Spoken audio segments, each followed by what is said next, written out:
सुहाना की जेठानी अपने मायके गई तो अपने पति की देखभाल उसके ऊपर छोड़ गई। सुहाना जब अपने जेठ के साथ रात में अकेली थी तो सुहाना की उम्र 23 साल है और फिगर बहुत अच्छा पर बहुत खूबसूरत है। उसके अभी कोई बच्चे नहीं हैं और उसका पति दूसरे शहर में नौकरी करता है। सैलरी बहुत अच्छी ना होने की वजह से वो सुहाना को साथ लेकर नहीं जा सकता, क्योंकि वो वहां के लड़कों के साथ शेयर करके रहता है। वैसे तो सुहाना देखने में बहुत ही खूबसूरत दिखती थी, लेकिन फिर भी अपने आप को संवारने पर बहुत ध्यान देती थी। वो अपने जेठ जी आर्यन और उसकी पत्नी रूपा के साथ लखनऊ में ही रहती थी। सुहाना के पति को छुट्टियां कम मिलती थी, प्राइवेट नौकरी करता था और दिल्ली में ही रहता था उसका पति, इसलिए वो घर पर कम आ पाता था, लेकिन फोन पर घंटों घंटों बात करता था। दिन का समय तो सुहाना अपनी जेठानी रूपा और उसके बेटे ऋतिक के साथ बिता लेती थी, पर रात को उसे जल्दी नींद नहीं आती, क्योंकि पति साथ नहीं होता तो उसकी कमी को उसे बहुत सताती थी। वो जवान थी, उसका कभी कभी तो मन करता था कि काश उसके पति उसे भी अपने साथ लेकर जाते, क्योंकि रात को जेठ जी के कमरे से बहुत ही अजीब आवाज आती थी। एक बार की बात है, जब उसकी कमर में दर्द हो रहा था तो उसके जेठ जी का बेटा ऋतिक, जिसकी उम्र 14 साल थी, बोला, चाची जी आपकी मालिश कर दूं, शायद आराम मिल जाए। तो सुहाना बोली, तू कर देगा मेरी मालिश। और वो मान गया और उसने तेल से मालिश करना शुरू कर दी, जिससे कि सुहाना को बहुत ही आराम मिल रहा था। और न जाने क्यों सुहाना जो आग दबाए बैठी थी वो सुलगने लगी थी। सुहाना ने खुद को समझाया कि वो शादीशुदा है और ऋतिक की उम्र बहुत कम है। उस दिन तो सुहाना खुद को मना पाई और समझा लिया, लेकिन वो अंदर ही अंदर तड़प रही थी। एक दिन अचानक उसके जेठ जी की पत्नी को मायके जाना पड़ा, क्योंकि उसकी माँ की तबीयत ठीक नहीं थी। उनके साथ उनका बेटा ऋतिक भी जा रहा था। उसकी नानी उसे देखना चाहती थी। रूपा ने सुहाना से कहा, मैं तेरे जेठी को फोन पर सब कुछ बता दूंगी, तू बस घर का ख्याल रखना और उनको खाना खिला देना। रात में ये कहकर वो बस से निकल गई। रात को उसके जेठ जी जब घर आए तो सुहाना कुछ समय काम कर रही थी। उसके जेठ ने उसे नोटिस नहीं किया और सीधे रूम में नहाने चले गए। कुछ देर बाद जेठ जी की आवाज आई, रूपा जरा तौलिया देना। तब सुहाना समझ गई कि जेठ जी को पता ही नहीं चला कि उनकी पत्नी मायके गई हुई है, तो वो खुद फटाफट उनका तौलिया लेकर पहुंच गई और उसने जैसे ही दरवाजा खटखटाया, जेठ जी ने अचानक उसे अपनी बीवी समझकर बाथरूम के अंदर खींच लिया। उनके ऊपर शॉवर से पानी गिर रहा था। सुहाना अपने जेठ जी से हाथ छुड़ाने की कोशिश करने लगी, लेकिन वो शावर के पानी से पूरी तरह गीली हो गई। उसे बहुत शर्म आ रही थी। उसके जेठ ने जैसे ही सुहाना की आवाज सुनी, उसने तुरंत अपनी तरफ घुमाया और उसका चेहरा देखकर हड़बड़ा गए। सुहाना भागकर बाहर आ गई। बाहर आते ही उसका दिल जोर जोर से धड़कने लगा। उसने तुरंत अपने कपड़े चेंज किए और उसके जेठ जी नहाकर बाहर आए और डाइनिंग टेबल के पास रूपा रूपा चिल्लाने लगे। सुहाना को बहुत शर्म आ रही थी, लेकिन उनकी आवाज सुनकर सुहाना उनके पास गई और वो झुकी नजरों से बोली, दीदी अपने मायके गई हुई है, आप बैठिए, मैं खाना लगा देती हूँ। उसके जेठ जी बोले, अरे हाँ उसने फोन किया था, लेकिन मैं बिजी था इसलिए कॉल नहीं उठा पाया। जेठ जी कुर्सी पर बैठ गए और सुहाना ने खाना लगा दिया। उसकी नजर उठी ही नहीं रही थी उनके सामने। तभी उसके जेठ जी ने पूछा, तुमने खाना खाया? वो बोली, आप खा लीजिए, मैं बाद में खा लूंगी। जेठ जी ने सुहाना का हाथ पकड़ा और बोले, सॉरी, मैंने तुम्हें रूपा समझ लिया था। सुहाना ने कहा, कोई बात नहीं जेठ जी, मैं समझ चुकी हूँ कि वो सब गलती से हुआ था। तो वो बोले, अगर तुमने मुझे माफ कर दिया तो साथ में ही बैठकर खाना खाओ ना। सुहाना ने कहा, ठीक है। फिर उन दोनों ने साथ बैठकर खाना खाया और बहुत सारी बातें की। फिर सुहाना बर्तनों को समेटने लगी। उसके जेठी बोले, रहने दो, सुबह कर लेना, अभी जाकर सो जाओ। सुहाना बोली, सुबह भी तो मुझे ही करना है, तो मैं अभी ही क्यों ना कर लूं। ये बोलकर वो काम करने लगी तो उसके जेठी उसके साथ बर्तन साफ करने लगे। वो बोली, आप रहने दो, मैं खुद कर लूंगी। तो उन्होंने कहा, कैसे रहने दूं? तुम इतना काम करती हो, मैं तुम्हारी हेल्प भी ना करूं? वो उसके साथ में बर्तन धोने लग गए। सुहाना ने एक बार फिर कहा, आप रहने दीजिए ना। वो उसकी बात सुनकर बोले, करवाने दो साथ में काम, इसी बहाने तुमसे थोड़ी और बात हो जाएगी। फिर सारा काम खत्म करके उन लोगों ने कुछ देर बातें करी और फिर सुहाना बोली, चलो अब चलते हैं, रात बहुत हो गई है। सुहाना का मन तो नहीं कर रहा था जाने का। जेठ जी को देखकर उसके दिल में कुछ कुछ हो रहा था। वो अनमने मन से अपने कमरे में जाने लगी और उसके जेठ जी भी गुड नाइट कहकर चले गए। सुबह सुहाना अपने जेठ जी के उठने से पहले ही सारा काम खत्म करके नाश्ता बनाने लग गई।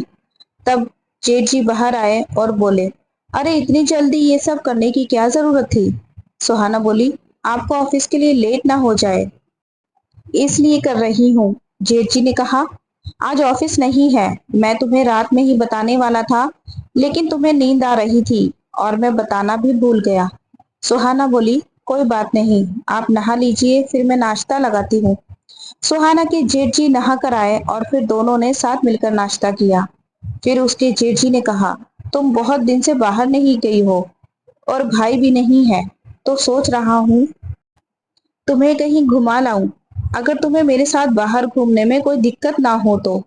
सुहाना ने कहा, अच्छा जेठ जी, मुझे तो कोई दिक्कत नहीं है, पर अगर दीदी को पता चला तो। जेठ जी बोले, तुम टेंशन क्यों लेती हो, मेरा इतना भी हक नहीं है क्या तुम पर?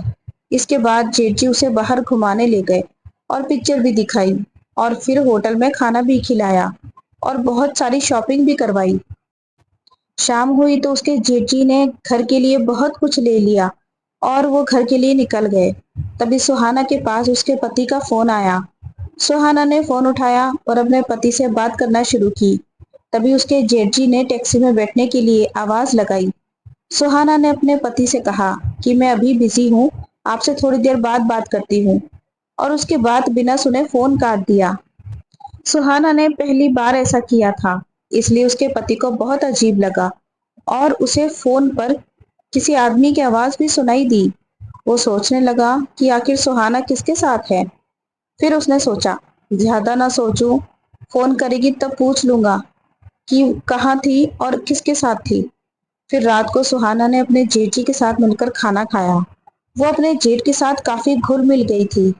जब सुहाना खाना खाकर अपने कमरे में जाने लगी तो उसने अपने जेठ जी से बोला, आपने अपने छोटे भाई की कमी आज पूरी कर दी, आप बहुत अच्छे हैं। वो बोले, मैं वो कमी कैसे पूरी कर सकता हूँ, वो मेरे बस में नहीं है। सुहाना शर्मा गई और बोली, आप तो उनके भाई हैं, जितना हक उनका है उतना ही आपका भी है, और मुस्कुराने लगी। सुहाना की शरारत भरी मुस्कान देखकर उसके जेठ को सब समझ आ रहा था। थोड़ी देर बाद उसके जेठ बोले, चलो बहुत रात हो गई है सुहाना, उठकर अपने कमरे में चली गई। सुहाना को बहुत बुरा लग रहा था कि उसके जेठ जी से साफ साफ कहा, लेकिन फिर भी उन्होंने कोई इच्छा नहीं समझी। उस रात को सुहाना सो गई। सुबह सुहाना के पति का फोन आया। जब उसने सुहाना से पूछा कि कल तुम कहाँ थी, गाड़ियों की आवाज आ रही थी, तो उसने बताया कि बाजार गई हुई थी। तो उसके पति ने पूछा, किसके साथ गई थी? वो बोली, क्या मतलब? तो उसके पति ने कहा कि तुम्हें जब मैंने फोन किया था तो किसी आदमी की आवाज आ रही थी, जिसके बुलाने पर तुमने फोन काट दिया था।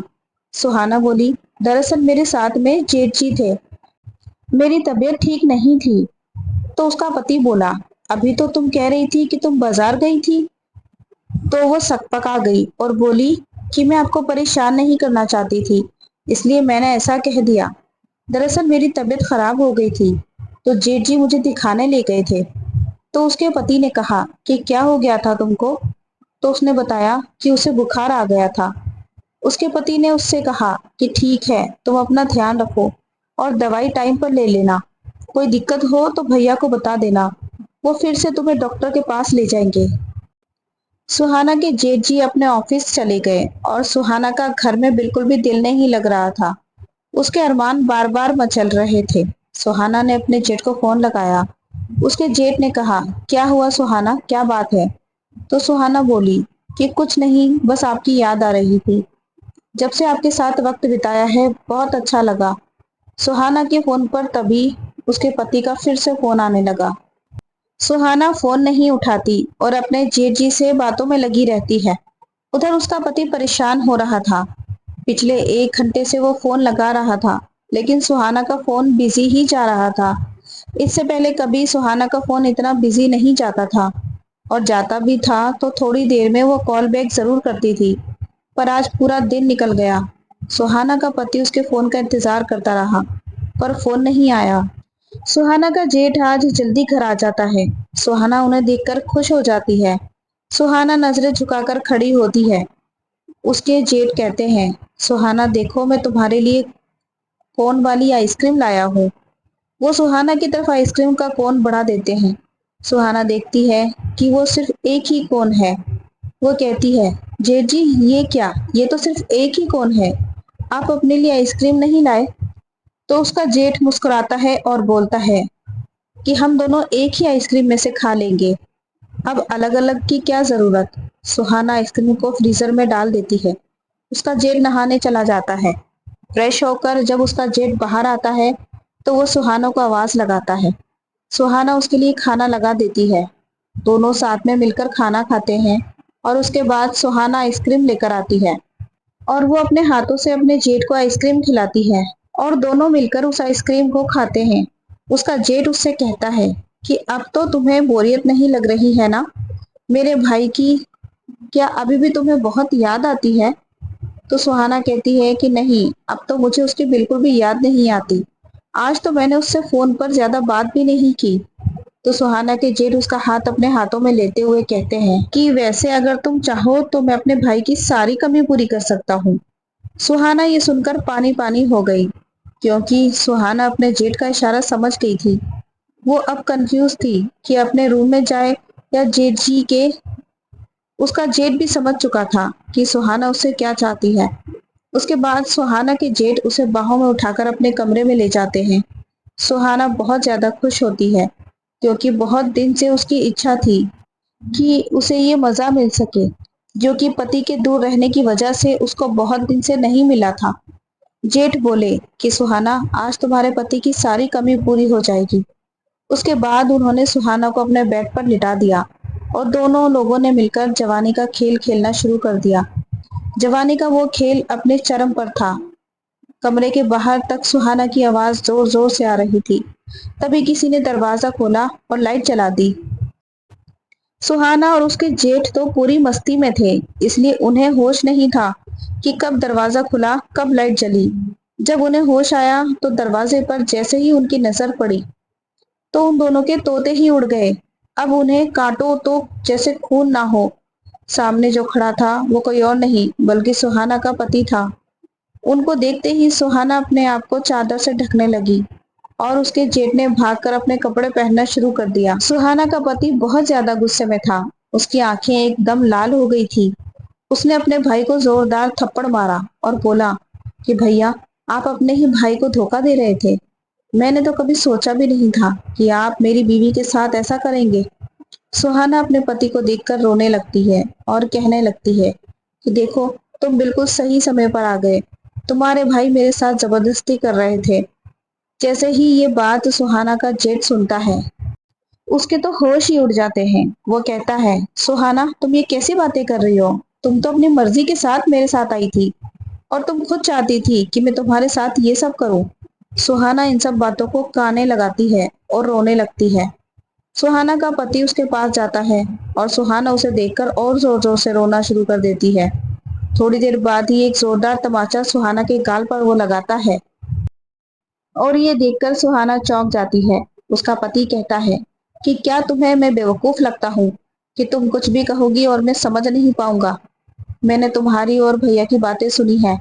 शायद तुम्हें ये याद नहीं होगा कि इस घर की दूसरी चाबी मेरे पास रहती है, क्योंकि मैं जब भी आता हूँ देर रात ही आता हूँ, तो घर में कोई परेशान ना हो, इस वजह से मैं एक चाबी अपने साथ लेकर जाता हूँ। और आज जब तुमने कहा कि तुम्हारी तबीयत ठीक नहीं, तो मुझे तुम्हारी फिक्र होने लगी, और तुमने मेरा फोन भी नहीं उठाया। पहले फोन बिजी जा रहा था, फिर फोन स्विच ऑफ हो गया, तो मुझे तुम्हारी बहुत चिंता होने लगी।